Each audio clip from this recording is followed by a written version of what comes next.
The protracted crisis in Myanmar threatens regional stability.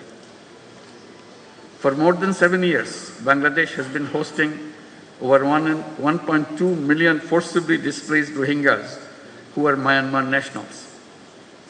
We continue to bear significant social, economic, and environmental costs. The UN Secretary General recently visited the camps in solidarity. While global efforts are drastically shrinking but continuing, Asian leaders must come together to ensure their safe and dignified repatriation to their home country, Myanmar.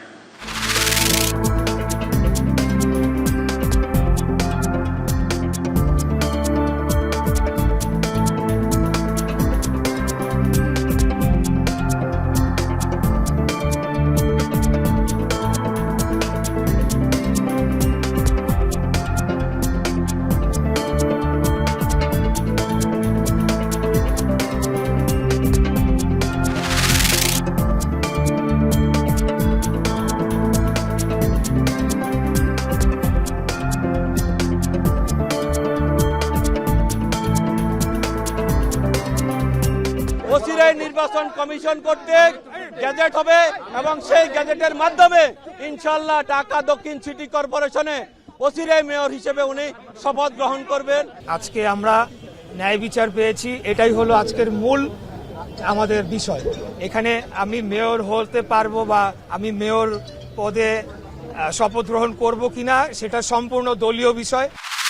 আদালত যদিও 28 April পর্যন্ত সময় দিয়েছেন, কিন্তু এটা আসলে তদন্ত প্রস্তুত হয়ে গেছে, রিপোর্ট প্রস্তুত হয়ে গেছে। ঈদের পরপরই এটা দাখিল করা হবে আনুষ্ঠানিকভাবে। অনানুষ্ঠানিকভাবে আমাদের হাতে এটা চলে এসেছে, সে কারণে 28 এপ্রিল পর্যন্ত সময় দিয়েছেন এবং আমরা আশা করছি এই মামলাটার ফর্মাল চার্জ দাখিলের মধ্য দিয়েই হয়তো আনুষ্ঠানিক বিচারের কাজটা শুরু করা যাবে।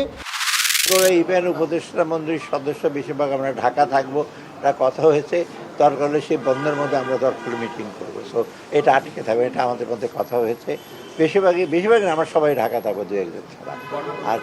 আর সচিব যদি বাইরে যায়ও, দেশে থাকলে তো অসুবিধা নয়, বিদেশে গেলে আমরা জুমের মাধ্যমে ইস্যু করি। সেটা আমি ওয়ার্ল্ড ব্যাংকে থাকতে ওগুলো অনেকগুলো মিটিং করেছি, সেগুলো অসুবিধা হবে না।